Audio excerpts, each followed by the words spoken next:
Many of you don't know Tim Twaddle, and I only got to know him the last couple of years. I told him a story, a funny story when I was a kid.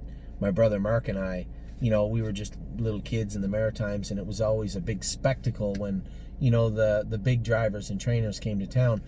And every year we go around and try and collect whips, right?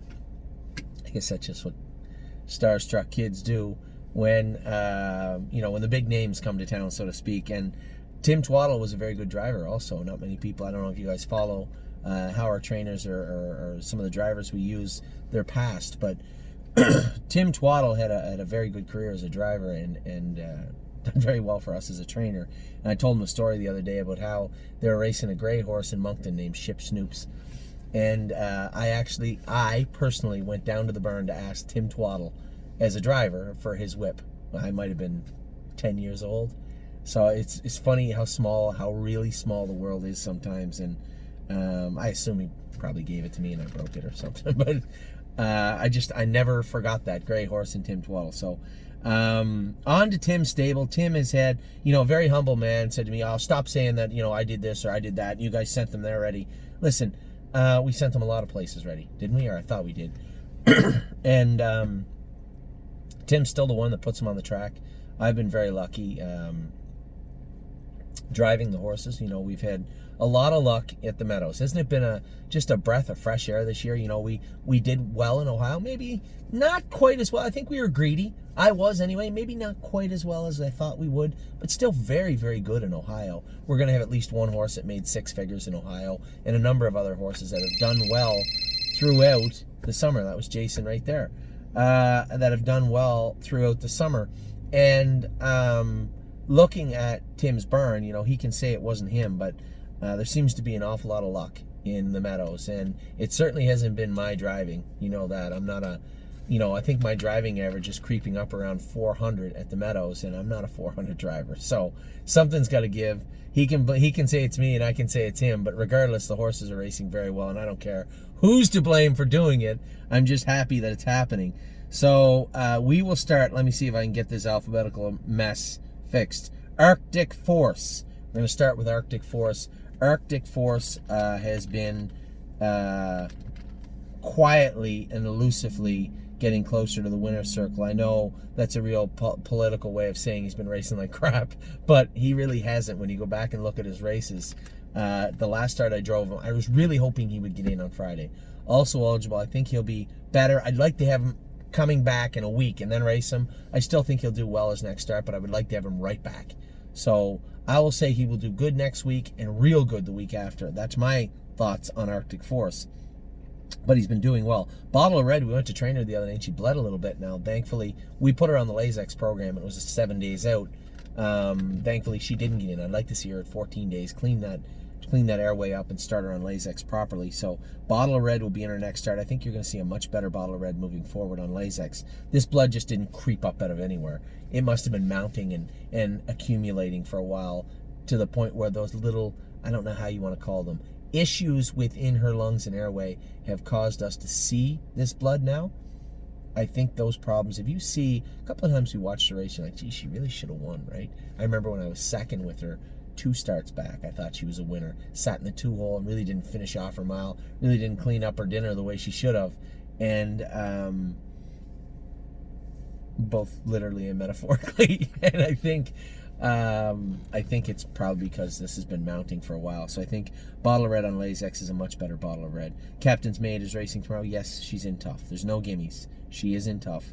But she is a good filly. 6-horse field going for 40,000. I'll take my chances at 20-1. I'll Play It Alone is back now with Tim. The whole plan was to give him a month and have him ready for the fall. That's exactly what we're going to do. Harness AM made a break the other day. Tony came in and told Tim I struck a wheel when I moved her, which it's clear he did at the half. I noticed there wasn't any IXs on there, but it certainly doesn't give us a warm, fuzzy feeling when she makes a break. Are we going to have to put the hobbles back on her? Maybe, yeah. So we'll see how she does. We have a number of options with her.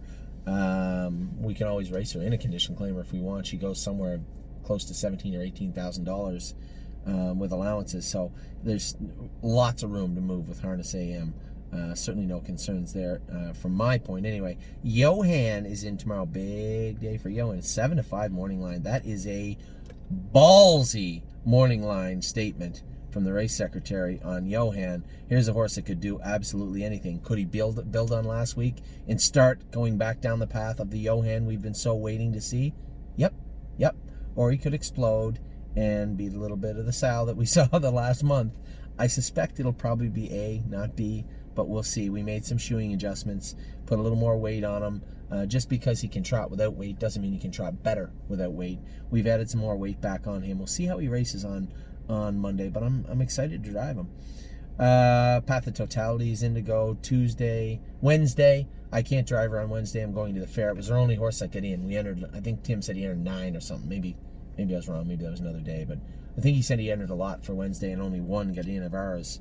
So I'm going to turn the lines over to Dave Pallone, I believe, on Wednesday, and head for the Upper Sandusky Fair. Stonebridge Simba has been good. Is and has been good all summer long. I suspect that will continue on Monday afternoon. Where are we at now? Sebastian Yu made a break the other day. Really upset. Damn it! I jumped over Beach Boutique again. I'm gonna have to circle back. Sebastian Yu was bad the other day. So, truthfully speaking, we could have qualified him Thursday. I just can't qualify him Thursday. I really have to be at the sales pavilion. So I said to Tim, why don't you just take the week to work on his feet, and we'll get him good, and we'll qualify him the following Thursday. And that's the plan for Sebastian Yu. I'll jump back in time to Beach Boutique. She's in tomorrow. Dave Pallone is driving her. Coming off a start where she was full of mucus. Will she be 100% Monday or Tuesday, whatever day she's in? No, but she'll be close. And then West 52nd. I think you're probably going to see West 52nd head to Philadelphia, but he might have one more start here before he gets there. We'll see. I'm waiting to talk to Mark Harder about whether he believes West 52nd is a good fit for Philadelphia. Certainly from the lines I saw in the class in Philadelphia, he's a great fit for there. But we'll see. That'll be up to Mark and I to discuss. So that is Tim's barn, I believe. Hold on. Tim also had Compass Rose DC and Spend That Money this week. Now they're both heading back to Jason's this week, so I'll leave them in the Jason barn. Do we have them here? Yes, Compass Rose DC. They did race in Tim's barn last week. Both finished second. Both raced very good. Both won. Spend That Money will be heading back right after the Buckeye in Delaware. Compass Rose DC after the Consolation, I believe, are leading up to. She'll leapfrog back and forth. It's a 2-hour drive. It's not a big deal. So if I missed any of Tim's horses, I apologize. I did. My God, I'm stupid. I talked about him all day. Bramer. My God, Bramer will end out with a bang. A B after S, I guess. Bramer was incredible on Friday. I had said to Tim, he said, I know I'd heard a couple of horsemen crying. If you looked at the lines, there was a horse in that maiden. They went with a 7 or 8 horse maiden, and they let a horse in that had won his last start in 54-2 or 53-4. He looked on paper like an absolute layover, and I was just happy to get a start. Right? I wasn't going to complain. I'm the Canadian guy at the Meadows. Just shut your mouth and drive your horses, and I wasn't going to complain. So I didn't say a word. But I did say to Tim in quiet, I said, if Braemar is tight, Johnny says he's tight, Harry says he's tight, James says he's tight, Shelby says he's putting on weight. If the Braemar that I expect to show up at the Meadowlands does, that horse is going to need to pace in 53-4 again.